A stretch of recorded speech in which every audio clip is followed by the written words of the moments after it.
قبل ما احكي لكم حكاية النهاردة، لو عجبكم الفيديو ما تنسوش تعملوا لي لايك واشتراك في القناة. كان مكسوف قوي وهو قاعد معايا.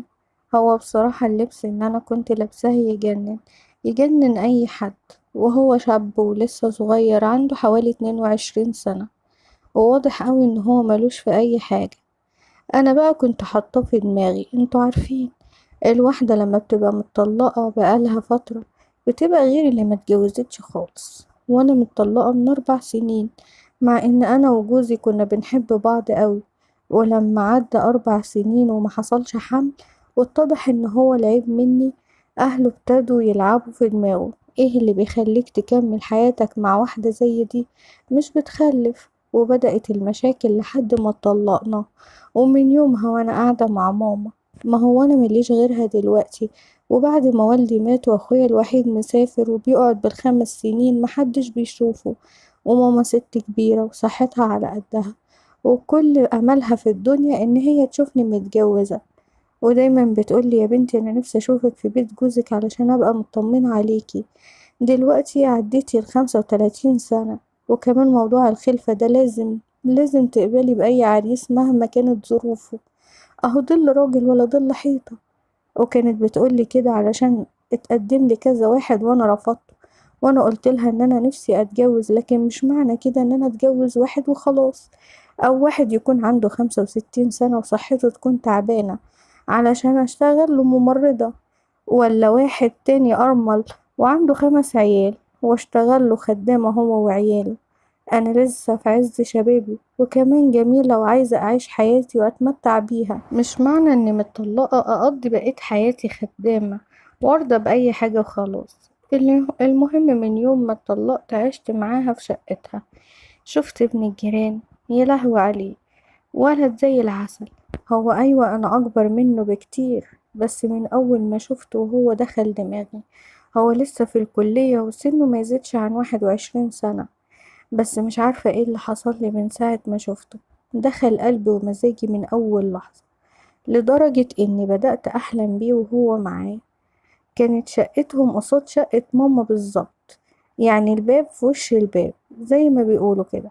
وكنت بتحجج بأي حجة وخلاص علشان أشوفه، لدرجة إن أنا راقبت كل تحركاته، وفي الأوقات اللي أنا كنت عارفة ممكن يخرج فيها أراقبه من العين بتاعة الباب. وأول ما أشوفه خارج بعمل نفسي مثلا بطلع كيس الزبالة أو أي حاجة، المهم إن أنا أشوفه خلاص. وكمان ببقى عايزاه يشوفني وأنا مظبطة نفسي، يعني علشان ألفت انتباهه كده. وخصوصا إن أنا زي ما قلتلكم جميلة جدا وما فيهاش غلطة. بس المشكلة إن هو بيتكسف، وكان لما بيشوفني يدوب يرمي السلام من بعيد وينزل على السريع كده ويلف وشه الناحية التانية، وكأنه بيتكهرب لما بيشوفني. بس كانت ردة فعله دي كانت بتعجبني أكتر، وكنت بتشدله أكتر وأكتر وأحطه في دماغي أكتر. وإن هو ولد تقيل كده، وكنت بحس بتحدي جوايا إني هوقعه، يعني هوقعه.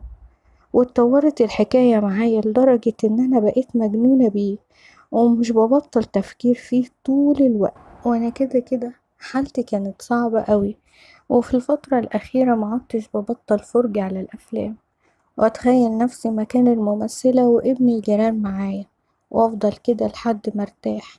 بس الحقيقة ما كنتش برتاح ولا حاجة، بالعكس كنت بحس إن أنا بتعب أكتر. المهم كنت محتاجة حاجة أخلي ابن الجيران يجي عندنا الشقة بأي طريقة. ما أنا متأكدة لو عرفت إني أجيبه وقعدنا مع بعض الحكاية هتختلف تماما. إنما صباح الخير ومساء الخير دي على السلم، ولا هتقدم ولا هتأخر.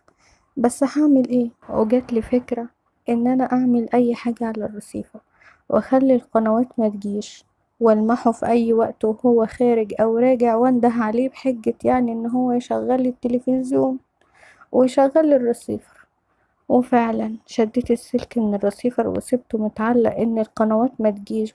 وبعدها بشوية لمحته وهو راجع من الكلية، وانا واقفة في الشباك واستنيته على السلم. قلت له بعد اذنك ممكن تساعدني؟ قال لي تحت امرك. قلت له مش عارفة، بس جيت افتح التلفزيون لقيت القنوات مش بتيجي، ممكن تيجي تشوفها لي؟ قال لي اه طبعا، ودخل علشان يشوف لي التلفزيون. ووقتها انا كنت مروقة على نفسي على الاخر. وفي الوقت ده كانت ماما نايمة زي ما قلت لكم، هي تعبانة وكانت بتنام كتير. المهم شاف السلك وعمل القنوات واشتغل، وقال لي كده تمام، استأذنك انا بقى. قلت له لا، تيجي ازاي بقى تروح كده من غير ما تشرب حاجة؟ قال لي معلش خليها مرة تانية. قلت له لا والله ولا يمكن، هو انت بخيل ولا ايه؟ لحظة واحدة بس اعمل كوبايتين شاي، ولا انت مش عايز تقعد معايا؟ قال لي لا، بس الموضوع مش كده خالص، بالعكس.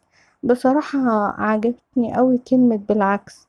وبعدها قلت له بدلع كده، طب خلاص، لحظة واحدة وجايلك. ورحت حطيت شوية احمر على خدودي، وتقلت الروش حبتين، وعملت شاي وخرجت. وأول ما شافني اتكهرب وحط وشه في الأرض كالعادة يعني. المهم قعدت جنبه وقلت له مالك، هو انت مكسوف ولا ايه؟ قال لي بصوت كده لا مش مكسوف ولا حاجة. قلت له مالك مش بتبص ناحيتي ليه؟ قال لي بصراحة انت جميلة قوي. وبعدها ضحكت بصوت عالي. قلت له هو انت مش بتحب الجمال ولا ايه؟ قال لي لا بالعكس. رحت مقربة جنبه اكتر وقلت له طيب اشرب الشاي، ممكن تديني رقم تليفونك علشان لو احتجت اي حاجة، ولا انت عندك مانع؟ قال لي لا طبعا اتفضلي، ما عنديش مانع. وقلت اسيبه يومها، وكمان هو كان متوتر قوي. وبعدها بيومين اتصل بيا، من اول لحظة حسيت ان هو كان مستني المكالمة. وقال لي انا كنت مستني اتصالك ده على نار. قلت له خلاص تمام، تعرف تعدي عليا بالليل نشرب حاجة مع بعض؟ قال لي طبعا جاي. قلت له خلاص. بعد الساعة 10 امي بتنام ومش بتصحى الا الفجر. وفعلا على الساعة 10 رن عليا وفتحت الباب، ودخل على طول. اخدته على اوضتي وقال لي انتي مودياني على فين؟ قلت له هنقعد في اوضتي احسن علشان نبقى براحتنا. وطبعا كنت على سنجة 10، كنت عروسة ليلة دخلتها. بالرغم من ان هو كان متوتر في الاول حبتين، بس انا عرفت اخليه يفك على الاخر. طلع ولد ايه ما اقولكوش، وعارف كل حاجة. وطلع ولد شقي قوي وعارف كل حاجة. وقضينا مع بعض احلى ليلة. انا بجد كنت مشتاقة لحاجة زي دي من زمان. ما خلاص انا اتعودت عليه في حياتي، وقررت ان انا مش هتجوز وكفاية عليا هو. اي نعم هو مستحيل ان هو يتجوزني في يوم من الايام، لان اهله مش ممكن يوافقوا ان ابنهم يتجوز واحدة مطلقة وكمان اكبر منه بكتير. بس انا حبيته وكفاية عليا الوقت الجميل اللي بنقضيه مع بعض. وانا متأكدة ان هو كمان بيحبني وما يقدرش يستغنى عني مهما حصل. وعدت الايام وفضلنا على الحال ده حوالي 4 سنين، وكانت اجمل ايام في حياتي. بس في يوم لقيته بيقولي ان هو هيخطب بنت خالته. وطبعا وقتها انا كنت حاسة ان انا هتجنن. قلت له طيب وانا؟ قال لي اعمل ايه غصب عني. امه تقريبا حست ان في حاجة بينا، وكمان هي عايزة تجوزني بنت اختها من زمان. وانا خلصت الكلية واشتغلت وهي مصرة ان انا اتجوز. قلت له طيب وانت هتسيبني؟ قال لي لا طبعا، علاقتنا هتفضل زي ما هي، بس انا ما اقدرش ارفض ده. امي كانت تموت فيها. وفعلا هو خطب. وبعدها بدل ما كان بيجيلي في الاسبوع 3 مرات او 4 مرات كمان، بقى يدوب بشوفه مرة واحدة بس. وبيقولي ان هو مشغول اليومين دول علشان تجهيزات الفرح وكده. وانا كنت بتقطع من جوايا كل ما افتكر ان هو هيتجوز واحدة تانية. وطبعا هي شبهه، يعني واحدة لسه صغيرة في السن. وعدت الأيام واتجوز، وهو دلوقتي متجوز بقاله حوالي 7 شهور. وانا من بعد ما اتجوز وسكن بعيد عني ما بشوفوش الا مرة، واخر مرة كانت من 3 شهور. انا حاسة ان هو وحشني قوي. ومن يوم ما اتجوز كل ما افتكر ان هو مع واحدة تانية بحس بنار بتاكل فيا، ورجعت تاني للوحدة اكتر من الاول بكتير.